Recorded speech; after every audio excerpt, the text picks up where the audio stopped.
नमस्कार बच्चों, आप सभी को ऑनलाइन क्लास में स्वागत करती हूँ। आज मैं वाक्य पढ़ाने जा रही हूँ। इसकी कवित्री है ललद।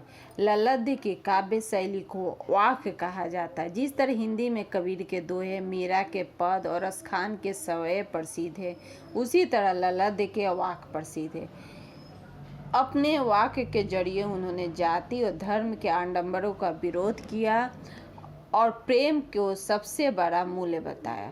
बच्चों, मैं वाक्य पढ़ाने से पहले आपसे निवेदन करती हूँ कि आप मेरे वीडियो ऑनलाइन जो यूट्यूब है उस यूट्यूब को सब्सक्राइब कर लीजिए मेरे इस वीडियो को, क्योंकि यूट्यूब सब्सक्राइब कर लेने के बाद आपको फ़ायदा यह होगा कि आप जब कभी भी जो मैं पढ़ाई हूँ अपने वीडियो को डाउनलोड की हूँ, कभी भी जैसे मान लीजिए कि मैं वाक्य ही पढ़ा रही हूँ, कहीं किसी पंक्ति पर कभी असुविधा होगी या कन्फ्यूजन होगा तो आप उस वीडियो के माध्यम से खोलकर देख सकते हैं और अपनी असुविधा को और दुविधा को दूर कर सकते हैं, क्योंकि यह वीडियो एक किताब के भांति आपके पास रहेगा और आप किताब की तरह इसे व्यवहार भी कर सकते हैं। तो चलिए बच्चों, मैं वाक्य पढ़ाऊँ। सबसे पहले मैं ललद की पहला जो वाक्य है उससे पढ़ाना चाहती हूँ। इनकी शैली याद रखिए, कश्मीर की एक प्रसिद्ध शैली है वाक्य। पहले वाक्य में ईश्वर प्राप्ति के लिए किए जाने वाले अपने प्रयासों की व्यर्थता की चर्चा की है। बच्चों, ये जो वाक्य कवित्री पढ़ाई है, इसमें पहले वाक्य में देखिए क्या की है।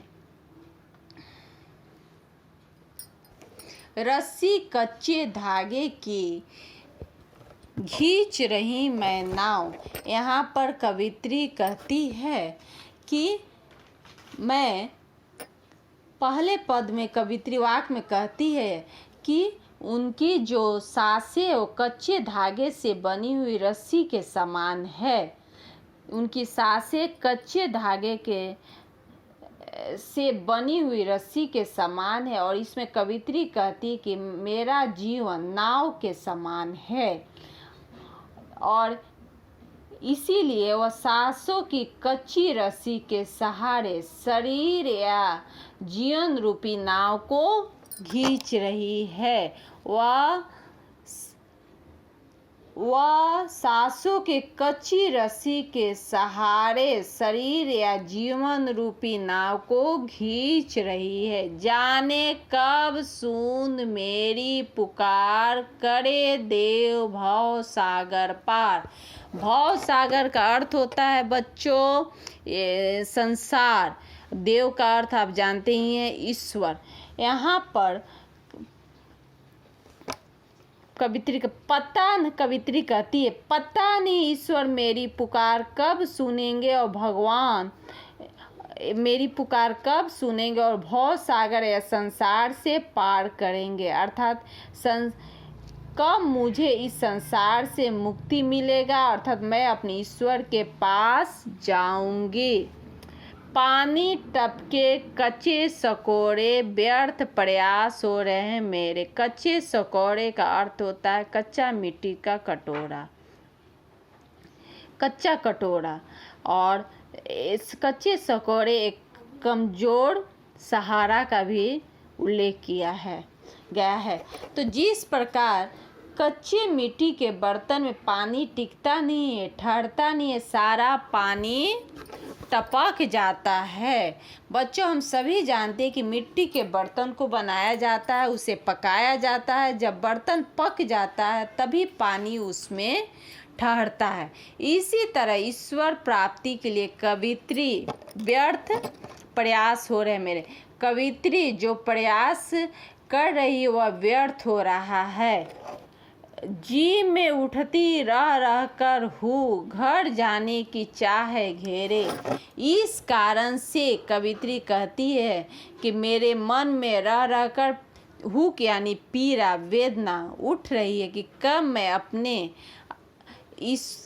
मैं अपने घर अर्थात ईश्वर के पास जाऊं, कब मुझे इन कष्टों से मुक्ति मिले। चलिए बच्चों, दूसरा शाख हम है इस शाख में दूसरा वाक है, सॉरी, इस वाक में कवित्री कहती है कि भव सागर के पार किस तरह, यानी कैसे मनुष्य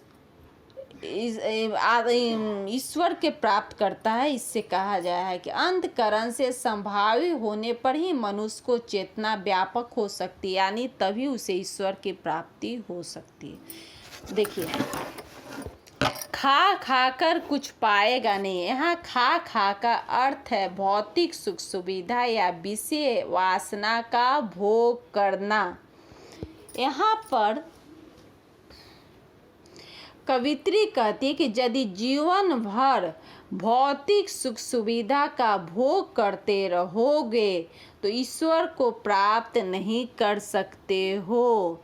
हे भक्त, यदि तुम जानते कि जीवन भर भोग करके ईश्वर प्राप्त करोगे तो नहीं कर सकते हो। न खाकर बनेगा अहंकारी। यदि जीवन में कुछ नहीं खाओगे, अर्थात केवल त्याग करते रहोगे, तपस्या करते रहोगे भक्त, तो फिर भी तुम ईश्वर को प्राप्त नहीं कर सकता। ईश्वर के सच्चा भक्त नहीं कहला सकते। क्या कहलाओगे? घमंडी कहलाओगे और ईश्वर भी नहीं मिलेगा। अब देखिए आगे कवित्री कहती कि ईश्वर कब मिलेगा। सम खा तभी होगा समभाई। सम यानी समान, न ज्यादा भोग करना न ज्यादा त्याग करना। समभावी का अर्थ होता है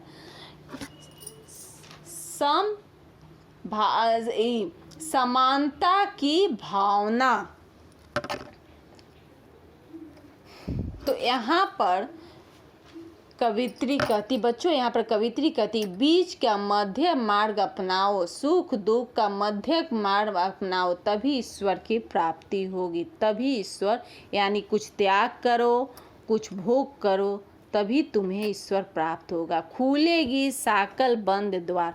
और जब ऐसा करोगे तो तुम्हारे अंदर के जो ईश्वर प्राप्ति के जो मार्ग है वह बंद है, वह खुल जाएगा, यानी हृदय में अंधकार दूर हो जाएगा और तुम्हें चेतना जागृत होगा, सही ईश्वर के प्राप्त का बोध होगा। चलिए आगे पढ़ते हैं। तीसरा ये वाक है। इस वाक में कवित्री कहती कि भव सागर पार जाने के लिए सद्कर्म ही सहायक होता है, यानी अच्छा कर्म ही सहायक होता है। आई सीधी राह से, यानी सीधी राह यानी सीधा रास्ता। कवित्री कहती है कि मैं ईश्वर के पास से सीधी राह से आई थी, अर्थात जन्म ली थी तो ईश्वर उसे सीधी राह से भेजा था, गई न सीधी राह। लेकिन यहाँ आकर मोह माया सांसारिक उलझने में फंसकर रास्ता भूल गई, क्योंकि मैं, अर्थात कवित्री आगे बताती है को इस सूक्ष्म सेतु पर खड़ी थी। ईश्वर के जानने के लिए, ईश्वर के पास जाने के लिए जो साधना अपनाई थी, सुषुप्त नाड़ी रूपी पुल, अर्थात हठयोग साधना अपनाई थी, लेकिन उससे क्या हुआ, वो गलत रास्ता अपनाई थी ईश्वर के पास जाने के लिए, और उसे ईश्वर के बीत गया दीना, और इस साधना के बल पर उसका पूरा जीवन बीत गया। अब अंतिम समय आ गया। जेब टटोली। जेब टटोलने का मतलब है, यहाँ अर्थ है, जब मैं अपने पूरे जीवन के कर्म का आत्मचिंतन की। कवित्री कहते पूरे जीवन में जो कर्म की थी, जो कार्य की थी, ईश्वर जो आत्मचिंतन की कौड़ी नहीं पाई तो मुझे कुछ नहीं मिला। यानी कवित्री कहती कि जब ईश्वर ने उसे भेजा था, जो मार्ग अपनाया था, वह मार्ग में वो जब आत्मचिंतन अंतिम समय कर रही है तो देख रही है कि ईश्वर के बताए हुए मार्ग पर नहीं चली और कुछ नहीं उसे प्राप्त हुआ। अब आगे कहती है कवित्री कि इसी तरह उसका जीवन तो बीत गया, क्योंकि उसने ईश्वर के बताए मार्ग पर नहीं चली, उसका पूरा जीवन बीत गया। अब उसे माझी को दुख क्या उतरे, अब उसे चिंता सता रही है कि इस भव सागर से पार उतारने वाले माझी यानी प्रभु रूपी माझी को उतराई में क्या देगी, क्योंकि वह अपने पूरे जीवन ईश्वर के लायक कोई सद्कर्म यानी अच्छा कर्म नहीं की थी, तब वो क्या देगी। चलिए आगे की पंक्तियाँ देखिए। इस वाक्य में कवित्री कहती है कि ईश्वर सर्वत्र जगह व्याप्त है, भेदभाव का भी और विरोध करती है। देखिए, थल थल में बसता शिव ही, थल थल यानी सर्वत्र जगह, सभी जगह, शिव यानी ईश्वर।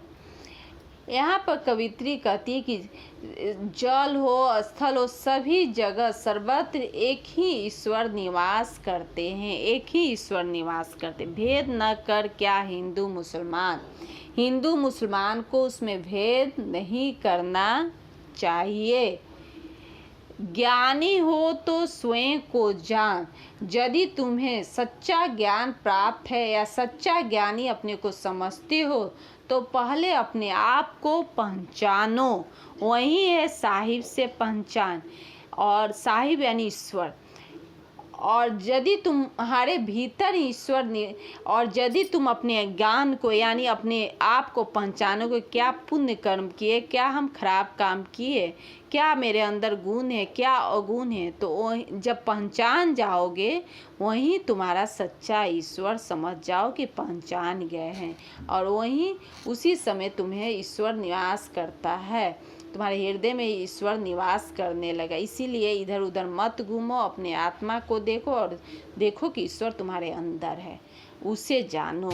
तो बच्चों, मैं अपनी वाणी को यहीं पर विराम देती हूँ। आशा करती हूँ कि आपको समझ में आई हो। यदि वाक्य नहीं समझ में आया हो ये पूरा पद, तो आप मुझसे पर्सनल कांटेक्ट करके भी आप समझ सकते हैं। धन्यवाद।